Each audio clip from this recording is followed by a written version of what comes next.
욥기 35장은 엘리후의 세 번째 이야기입니다.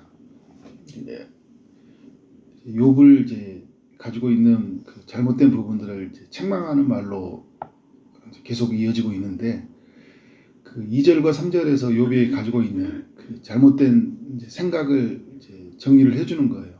욥이 이런 생각을 가지고 있었던 것 같아요. 하나님의 의가 이제 자신에게 왔다는 것을 알아요. 그런데 이제 3절에 보면 그 의가 나한테 무슨 소용이 있냐, 내가 범죄하지 않는 것이 내게 무슨 유익이 있냐, 이런 생각을 갖게 되었던 것 같아요. 고난이 찾아오니까 이런 생각이 갖게 된 거죠. 내가 이제 하나님 앞에 의롭고 깨끗하게 살아가려고 해도 고난이 찾아오는데 이런 삶이 내게 무슨 유익이 있냐는 거죠. 여러분 그럴 때가 있잖아요. 나는 정직하게 살아가는데 되게 어려움들이 많이 생기고, 되게 어떤 사람들은 불의하게 살아가는데 잘 산단 말이에요. 그러니까 내가 사는 삶이 되게 무익하게 느껴질 때가 있어요. 나만 막 다 이렇게 막 내고, 뭐 내야 될 거 다 내고, 그죠? 세금도 내고 다 내고 하는데 저 사람은 그런 것도 내지도 않은데 막 잘 살아요. 나만 꼭 바보 같은 거예요. 그럴 때가 있고, 또 정말 하나님 앞에서 내가 정직하게 신실하게 살았는데 아무것도 되지 않는 것 같아요. 근데 늘 이렇게 보면 막 그 롯데 가게 앞에서 막 끼역끼역 거리고 하는 것 같은데 저 사람은 잘 살아. 내가 이렇게 살아간 삶이 별로 의미가 없는 것 같아. 이렇게 우리도 들 때가 있어요. 욥은 이제 이런, 내가 이렇게 살아가는 게 별로 의미가 없구나 하나님 앞에서, 이게 이제 엘리후가 볼 때는 이게 바람직하지 않다는 거죠. 그래서 이제 그 4절 이하에서 하나님이 어떤 분인지를 이야기를 합니다. 33장, 34장에서도 이런 구도로 이야기를 하죠. 욥이 이제 했던 말, 가지고 있던 생각들에 대해서 말을 하고, 하나님은 어떤 분인지에 대해서 이야기를 해요. 근데 오늘 이제 35장에서 보는 엘리후는 이전과 조금 다른 모습들이에요. 엘리후도 인간이다라는 거죠. 엘리후도 약간 부족하다.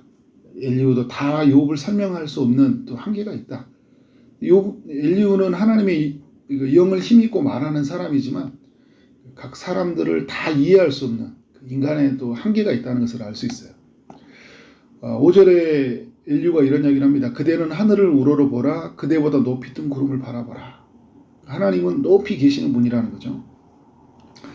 높이 계시는 분인데 6절에 보니까 그대가 범죄한들 무슨 영향이 있겠으며 그대의 악행이 가득한들 하나님께 무슨 상관이 있겠느냐.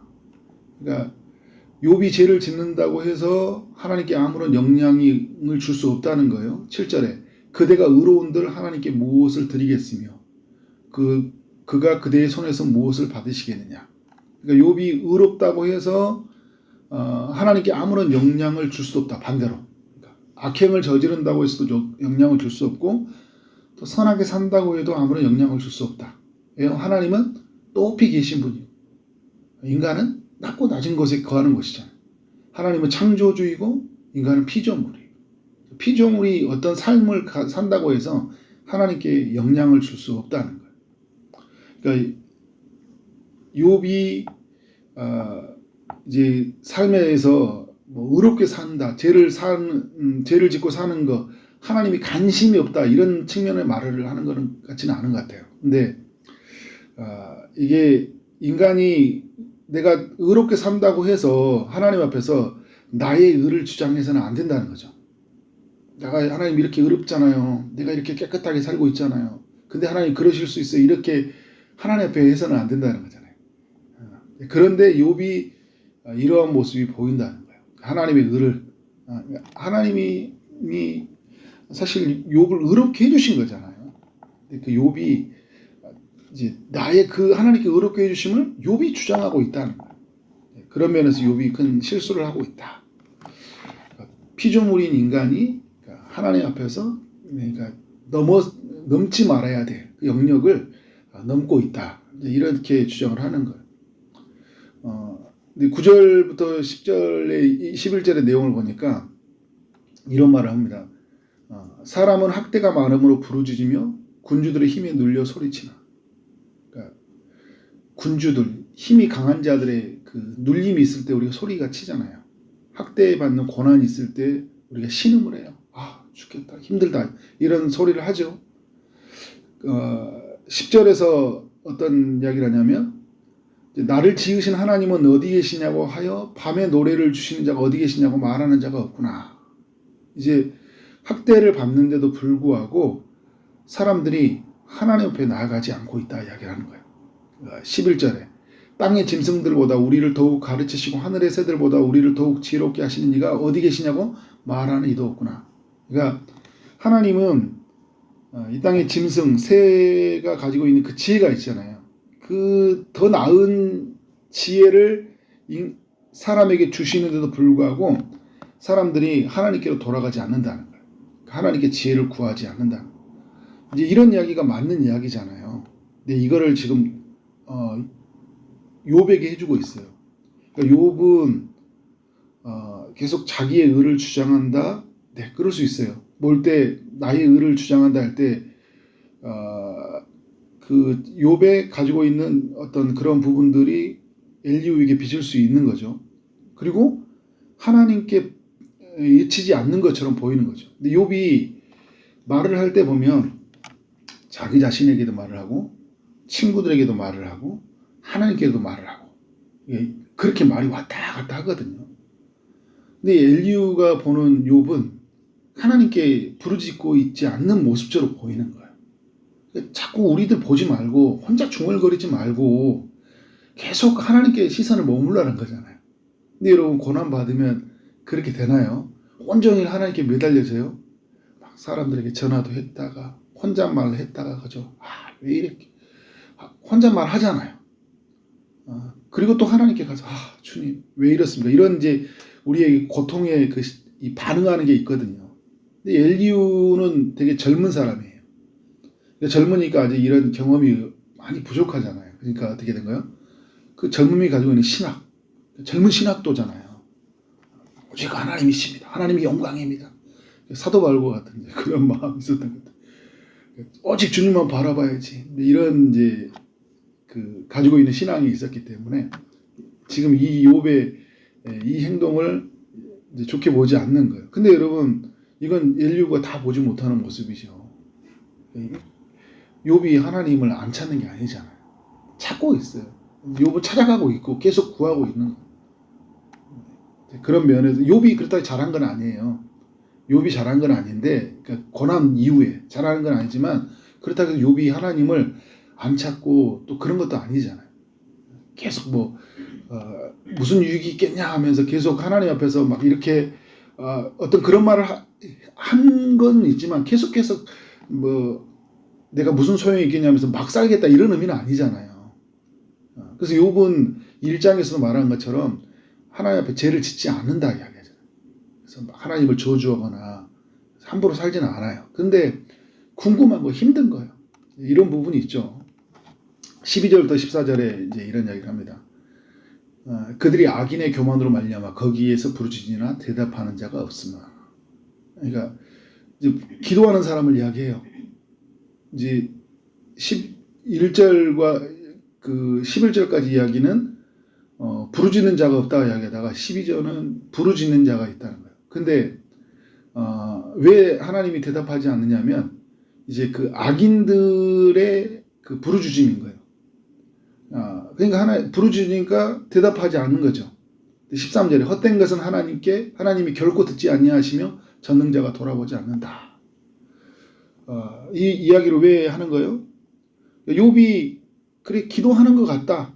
근데 왜 하나님이 응답하지 않을까? 왜 하나님이 대답하지 않을까? 제가 주일날 이 31장 35절의 말씀으로 하나님의 대답을 기다리는 욥이라는 제목으로 말씀을 전하려고 하는데 하나님께 기도하는데 하나님이 대답을 안 해주잖아요. 대답을 안 해준 것은 하나님이 대답할 때가 안 됐기 때문에 안 해주신 거거든요. 근데 이 엘리후가 볼 때는 악인들의 부르짖음이기 때문에 안 들어주신다는 거예요. 그러니까 지금 이 욥이 고난 속에서 너무 죄를 짓고 있으니까 하나님이 계속 대답을 유보하고 계신다. 이런 측면으로 생각을 했던 것 같아요. 헛된 것을 구하고 있다. 이제 그렇게 좀 약간 단정 지어버리잖아요. 그러니까 젊은 사람들이 이제 했던 이제 그런 부분들이 실수 있는 거죠. 뭔가 쉽게 단언해 버린다, 규정시켜 버린다든지 이래서 이랬습니다. 그래서 막 여러분 막 그 한국 교회에 막 개혁을 외치는 사람들 할 때 막 한국 교회 막 썩었습니다. 막 목사들 다 막 이런 이야기 하는 사람들이 있어요. 그건 여러분 어떤 한 부분만을 이야기하는 거죠. 없는 게 아니잖아요, 그죠? 신실하게 서 있는 사람들도 많이 있잖아요. 딱 단정지어서 말을 해서는 안 되는 거죠. 한국 교회에 하나님이 왜 은혜를 안 주시냐는지 교회가 교만하기 때문입니다. 헛된 것을 구하기 때문이다. 이걸 근데 여러분 일반화시키면 안 되는 거예요, 그죠? 우리는 다 그 범주 속에 들어서 그렇기 때문에 하나님이 우리에게 응답해 주지 않는다. 이렇게 가면 안 되는 거죠. 근데 이제 그분들은 어떤 교회에 흐르는 막 세속화가 이루어져 있고 말씀이 잘 안 전해져 있으니까 막 화가 나니까 그 거룩한 분노에 의해서 말할 때가 있어요. 그래서 그분들이 막 그렇다 해서 막 그분들 막 나쁘다 할 수는 없는 거잖아요, 그죠? 그런 이야기를 겸손하게 받아들여야 돼요. 또 그런 부분에 우리가 또 예치기도 해야 돼요. 그러나 다른 부분도 있다는 거예요. 모든 것을 함께 일반화시키면 안 돼요. 욥기를 볼 때 그 일반화의 오류에 빠지면 안 된다는 거예요. 딱 하고 무엇은 무엇이다 이렇게 가서는 안 되는 거죠. 여러분 욥이 헛된 걸 구하고 있는 건 아니잖아요.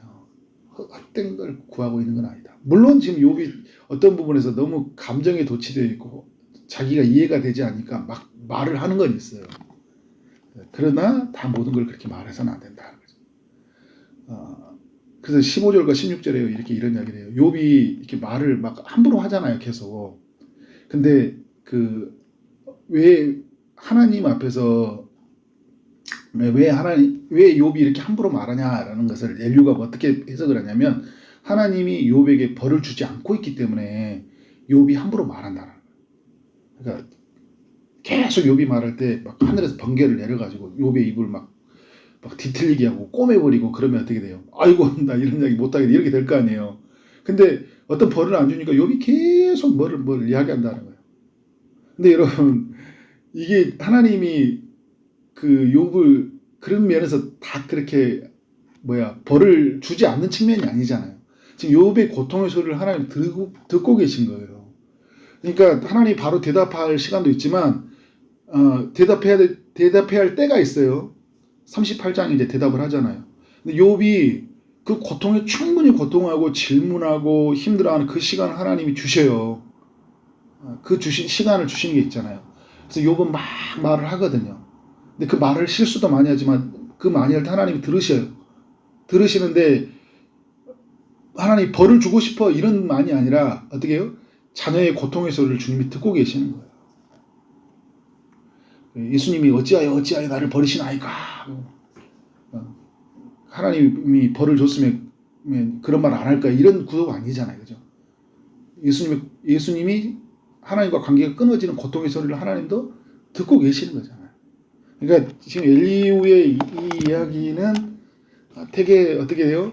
참 좋은 사람인데 하나님의 영에 이끌리는 사람. 지금 시대로 말하면 성령에 이끌리는 사람이에요. 근데 모든 말이 맞는 것이 아니다. 엘리후도 인간이다.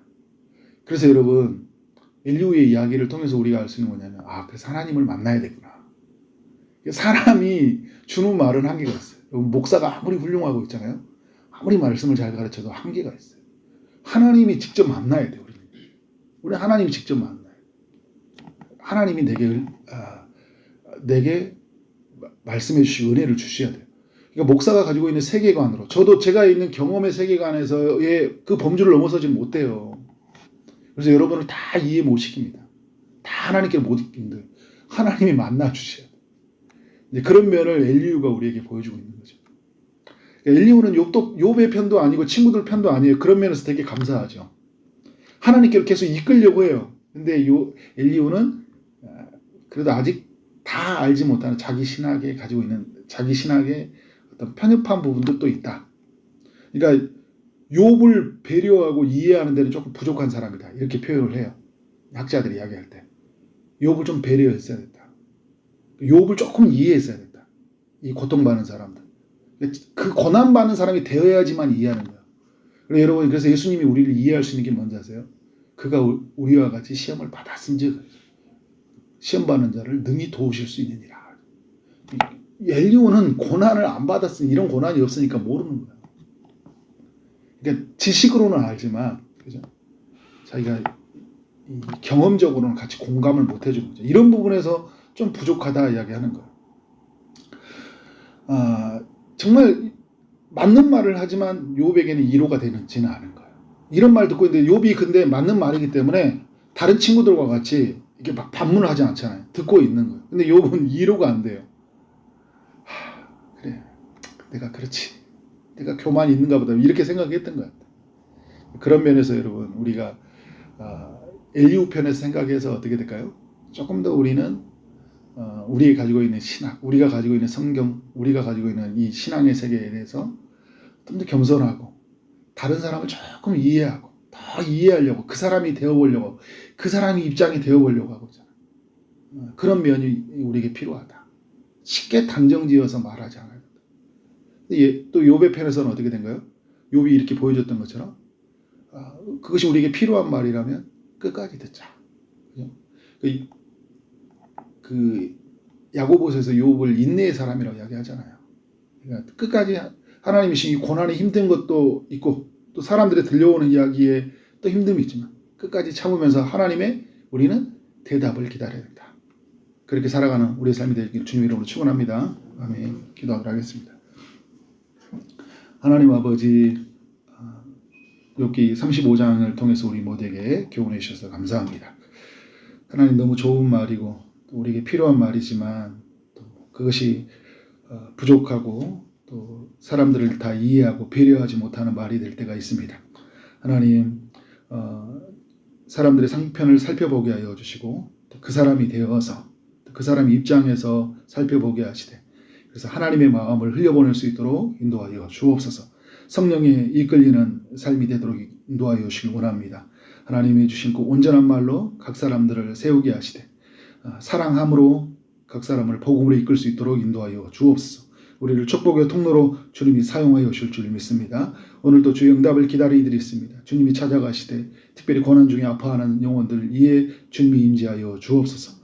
육체의 아픔으로 마음의 고통으로 또 관계성 속에 어려움으로 살아가는 이들 가운데 주님이 친히 일하여 주옵소서. 치료하여 주옵소서. 필요를 구하는 이들이 있습니다. 취업을 자리 또 결혼의 배우자를 구하고 또 임신을 위해서 기도하고 출산을 위해서 기도하는 또 시험을 준비하는 이들 가운데 주님이 함께하여 주옵소서. 오늘 하루를 주신 하나님 만나는 모든 사람들에게 주님의 사랑을 흘려보낼 수 있도록 우리를 사용하여 주옵소서. 예수 그리스도 이름으로 기도를 쌓옵나이다. 아멘.